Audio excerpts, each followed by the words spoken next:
Os filmes te ensinaram a imaginar uma rainha limpa, perfumada, quase intocável, flutuando entre tapeçarias e velas como se o poder cheirasse a rosas.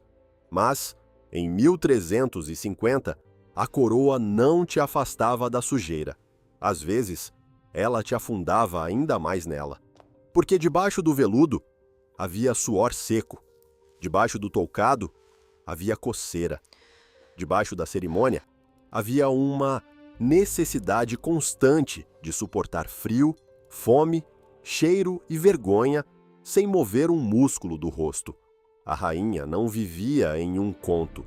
Vivia dentro de um corpo que se sujava como o de qualquer outra pessoa, só que com menos liberdade para admitir isso.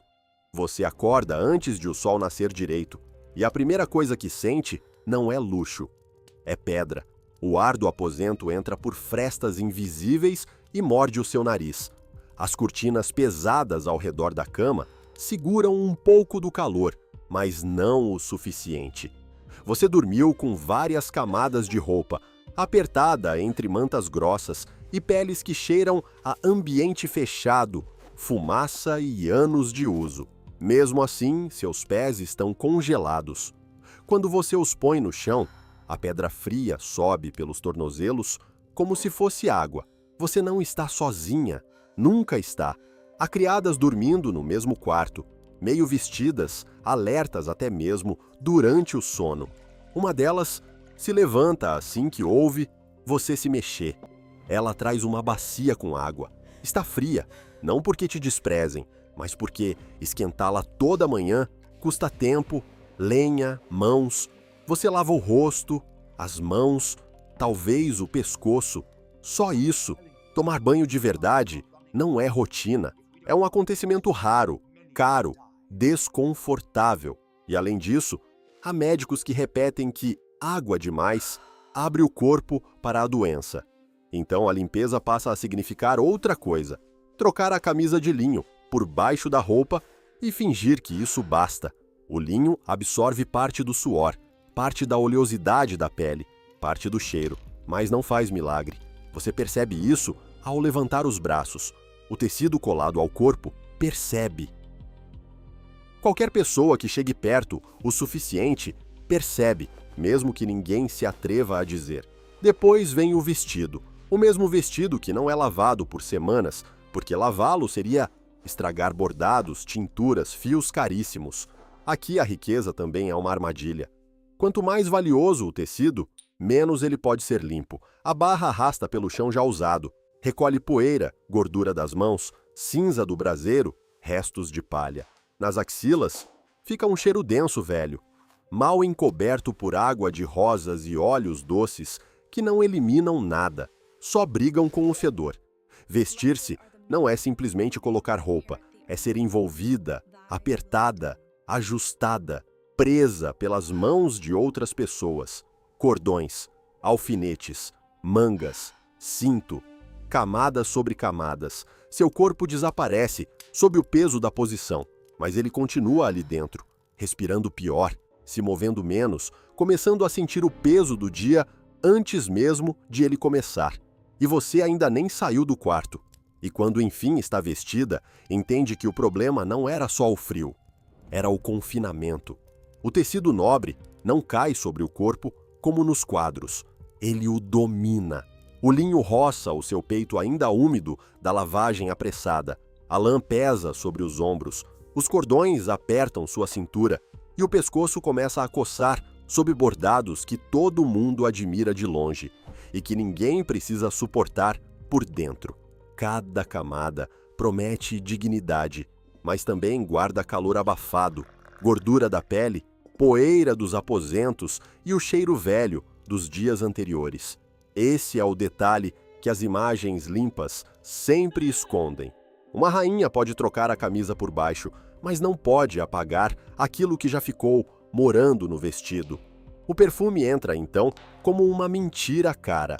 Água de rosas nos pulsos, óleo aromático atrás das orelhas, saquinhos de ervas secas entre as pregas.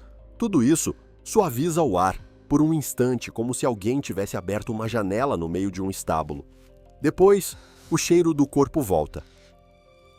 Não porque você seja descuidada, mas porque simplesmente não existe um jeito real de permanecer limpa por muito tempo dentro de tantas camadas, em quartos fechados, ao lado de braseiros, velas, fumaça e gente que também não se banha com frequência. E você não pode simplesmente afrouxar a roupa. Você é rainha. Suas vestes também são uma ordem. Elas te obrigam a manter as costas retas, o queixo erguido, os passos curtos. Você não anda. Avança com cuidado para não pisar na barra do vestido, para não prender uma manga, para não mostrar pele demais. Sentar exige ajuda. Levantar também. Até coçar algo que pinica debaixo do tecido vira um gesto que você precisa disfarçar. O corpo pede alívio. A posição exige controle. A isso se soma a vigilância. Há olhos por toda parte. Damas, criadas, visitantes, homens da corte, serviçais entrando e saindo. Todos observam como você se apresenta, como você cheira, como se move, se repete um vestido cedo demais, se apareceu uma mancha na barra, se sua aparência já não sustenta mais a ilusão da perfeição. Porque a coroa não te dá apenas autoridade. Ela também te condena a parecer impecável em um mundo que mancha tudo o que toca. E assim você passa a manhã transformada em imagem. Bela de longe, incômoda de perto, envolta em tecidos que valem uma fortuna e carregando um cheiro que nem o ouro, nem as flores, nem o incenso conseguem vencer por completo. Se essa verdade já mudou a sua maneira de enxergar a realeza medieval, deixa seu like e se inscreve, não para seguir uma fantasia, mas para continuar arrancando o veludo da história até que a vida real, que existia por baixo, apareça. Mas o vestido não é o pior. O pior começa na pele, ali onde ninguém olha, debaixo da borda do toucado, onde o cabelo fica apertado por horas, o couro cabeludo já não descansa. Coça. Às vezes arde. O suor não desaparece, fica preso ali. A oleosidade do cabelo se mistura com poeira fina, com fumaça, com o atrito de tecidos rígidos que roçam sempre no mesmo lugar. E, quando enfim uma criada tira os alfinetes no fim do dia, você não sente elegância, sente alívio, como se arrancassem da sua cabeça a mão de outra pessoa. O penteado também não é uma simples questão de beleza. É uma estrutura, tranças tensionadas, mechas presas, véus, redes, alfinetes. Tudo precisa permanecer no lugar enquanto você recebe visitas, come, reza, ouve pedidos, atravessa corredores gelados e mantém o pescoço firme, como se ele não doesse. Mas dói. Dói na nuca, dói atrás das orelhas, dói nas têmporas. E essa dor pequena, constante, vira parte do dia, assim como o peso dos anéis ou o atrito áspero de um colarinho alto demais. Depois vêm os visitantes mais íntimos desse mundo. Os piolhos não distinguem uma camponesa de uma rainha. Não respeitam seda, nem sangue, nem coroa. Eles se escondem onde há calor, no cabelo, nas dobras da roupa, nas costuras grossas, na roupa de cama compartilhada com peles, mantas e colchões que guardam anos de uso. Não é preciso viver em abandono para tê-los. Basta viver no século XIV, em quartos fechados, cercada de gente, animais, tecidos difíceis de limpar e uma higiene que nunca dá conta. Por isso, o gesto de se coçar precisa ser discreto. Só um toque perto da orelha, um movimento rápido na nuca, a unha procurando alívio por baixo da manga. Tudo com cuidado, porque até a coceira pode virar humilhação se alguém perceber. Seu corpo te lembra o tempo todo que você não é uma imagem sagrada.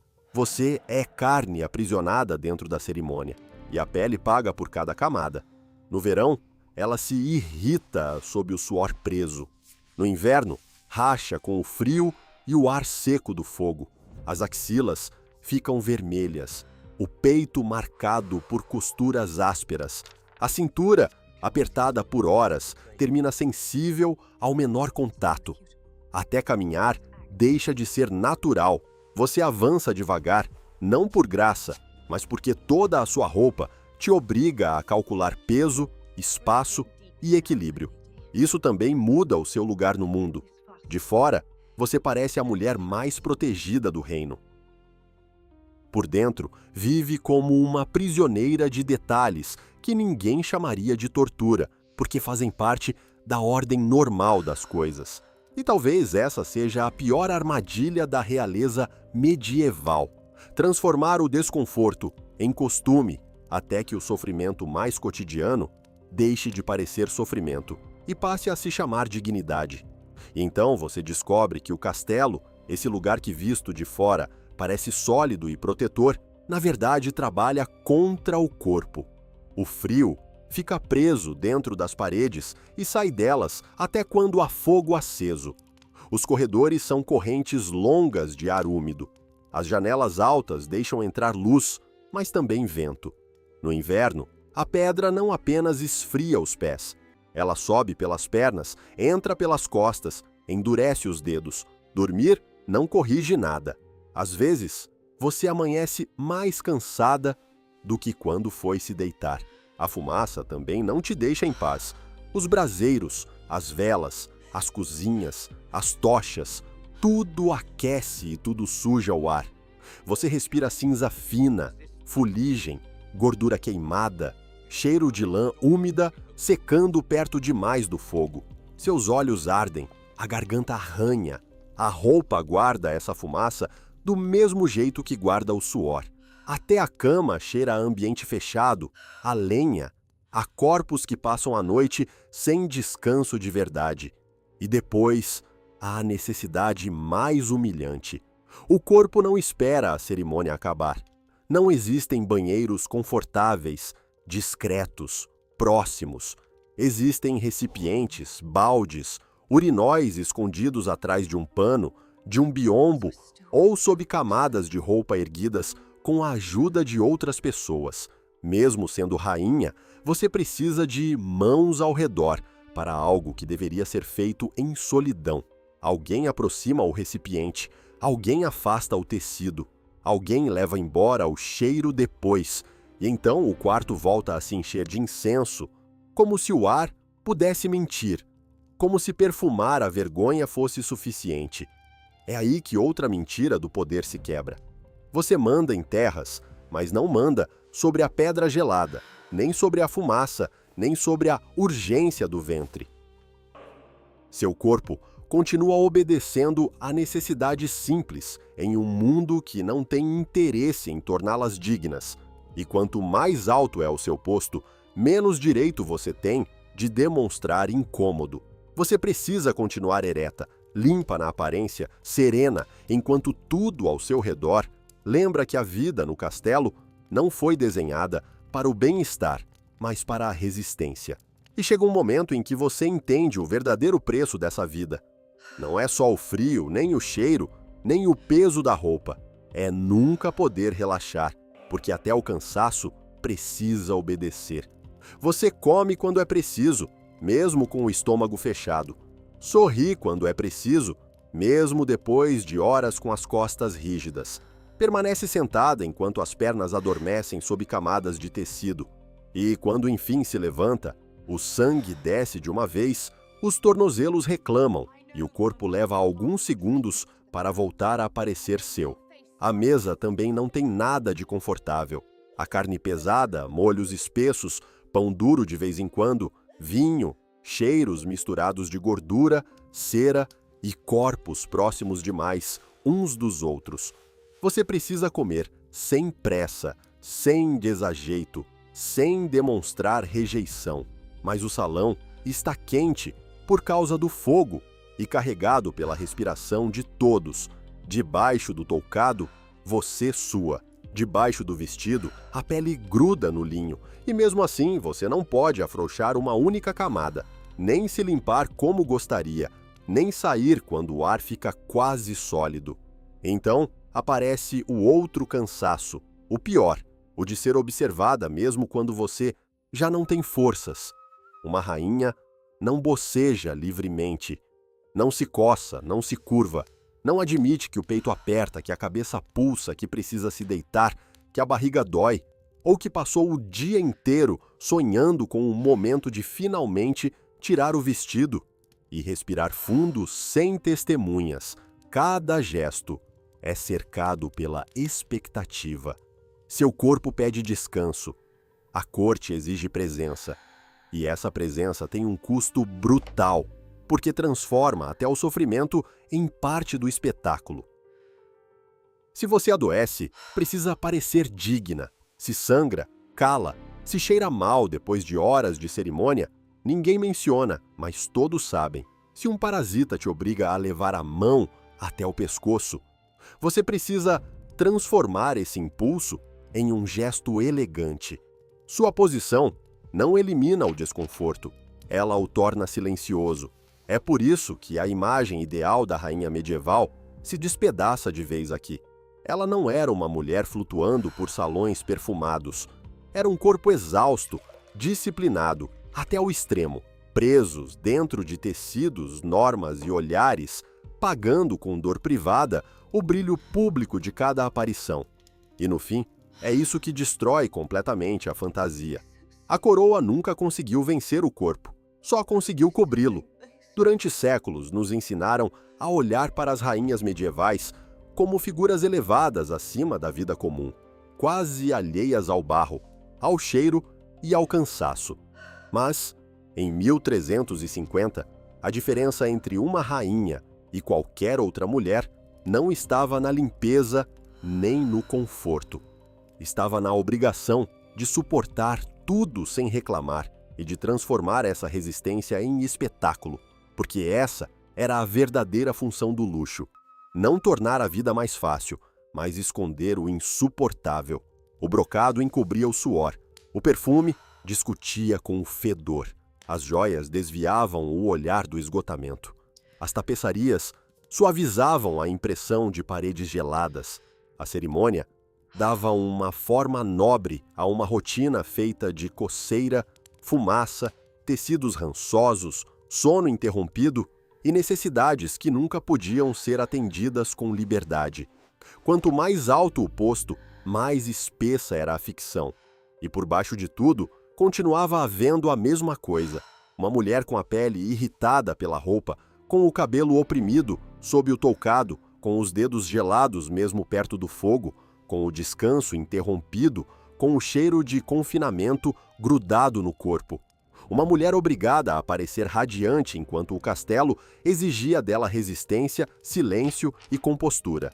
Ela não vivia fora da miséria física do seu século. Vivia no centro dela, só que envolta em ouro. Por isso, quando hoje imaginamos uma rainha medieval deslizando impecável por um salão de pedra, convém lembrar o que essa imagem apaga. O peso do vestido, a falta de banhos, os urinóis, os parasitas, o ar carregado, a ausência de privacidade, o cansaço de sorrir quando o corpo inteiro pede alívio. A realeza não era uma fuga do mundo real, era uma forma mais rígida e mais cruel de suportá-lo. Se essa verdade finalmente arrancou o brilho falso da Idade Média, deixa seu like e se inscreve. Cada vez que você voltar aqui, não será para admirar coroas, mas para escutar aquilo que a história escondeu debaixo delas.